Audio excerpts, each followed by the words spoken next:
Hi, my name is Robert Chelle with Chelle Law, and my firm assists physicians with employment contract issues. One thing that I speak about frequently when I'm having a consult with a physician is how to negotiate a physician's salary. So, as an initial matter, I don't personally believe that the salary should be the driving factor in a decision for a physician. Now, clearly, if there's an enormous gap, $100,000, maybe 50, but if it's $10,000, just going with the job that offers the most when maybe the benefits are different, the work environment's different, the ability to learn, have a good mentor, a good teacher. I think all of those things are probably more important than just the absolute base salary amount. But it certainly is important. And so when someone asks me, all right, well, what do I do? How do I get a better salary? Well, there's a couple ways of doing it. One, you need to know your worth. So how does a physician find out kind of what's a reasonable salary? Well, there's data.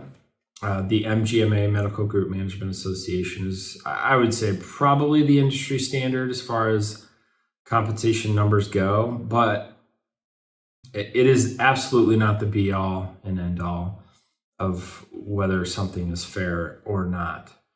They break it down into regions. So, West, East, Midwest, Southwest. And those kind of quadrants have different salary numbers associated with them. But just the base salary could be great or could not be great, depending upon if there's some kind of productivity compensation in the agreement as well. Or there's maybe potential for partnership. So there are many scenarios where a physician is out of training and they're given a 2-year, 3-year agreement that's probably below what's a reasonable or average amount for someone just coming out of training.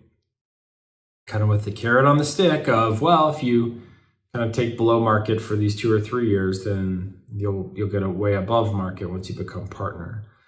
Be careful of those situations. You need to find out, all right, well, how many people are partners? How many people have they not offered partnership to? And then what are you going to make once you become partner? So that's certainly something that's important. Now, as far as the MGMA numbers go, kind of hard to find. I mean, you can Google around and find, I would say, data from maybe a year or two old. I found that people are relying on 2020 numbers. They're completely screwed up due to COVID. So some of the RVU compensation factor numbers are way out of whack. Some of the comp is just way out of whack. So I would not use 2020 data. 2019 is probably the safest and most reliable numbers that we have right now. 2021 hasn't been released, at least at this point, when I'm making this video yet.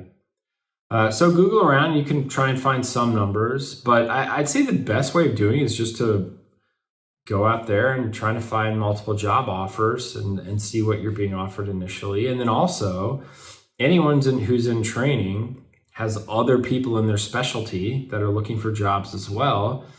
Talk to your colleagues, talk to the people you're in training with. What have you been offered? Where have you been offered this? One kind of difficult thing is that some people automatically think that if they're in a kind of high cost city, that they'll make more, and that's just not the case. It's almost the opposite. If you're looking for a job in a city that's kind of desirable location, usually the salaries, or at least sometimes the salaries, will be depressed. I live in Scottsdale, Arizona, which is a great place to live. When I speak to physicians who are moving into the area, they're kind of surprised sometimes because the salaries may not be kind of adjusted to the cost of living of the area. California as well, if you're in San Diego or LA or even San Francisco, cost of living is very high and the housing is very high, but the salaries are not commensurate with that. So you need to be aware that just because you're in a bigger city with higher cost of living doesn't mean that you'll be making more. It's the opposite, really. If you're in a rural location that's hard to recruit to, you almost always will make more money in those scenarios.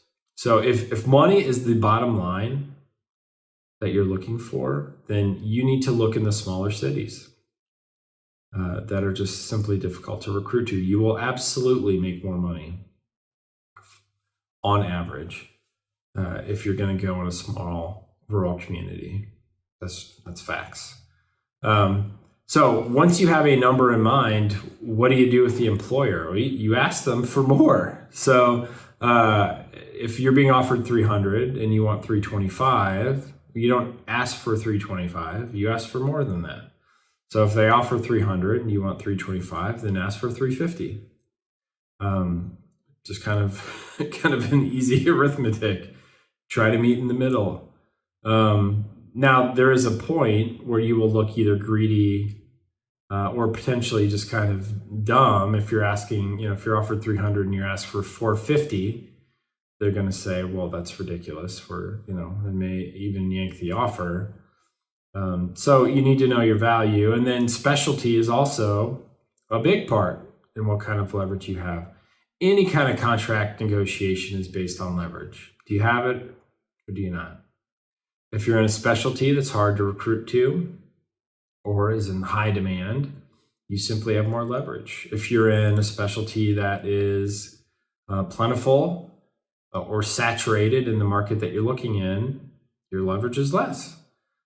So you need to take that into account as well. If you're switching jobs in the community and you're bringing your patients with you, then you certainly are worth more than someone who's coming into the community, in like peds or primary care, that has to build up a patient base. That takes time.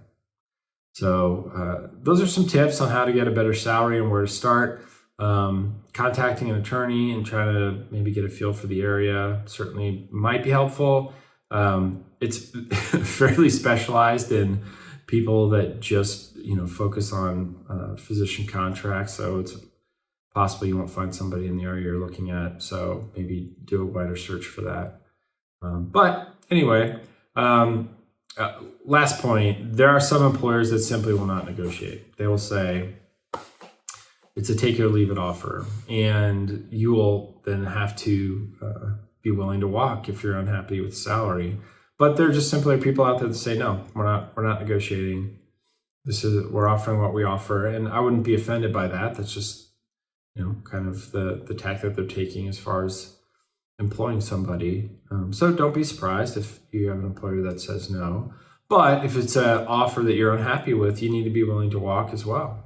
It's never a good feeling to accept a deal that you think is well below what your value is. So don't just accept that because you need a job. Find the right job.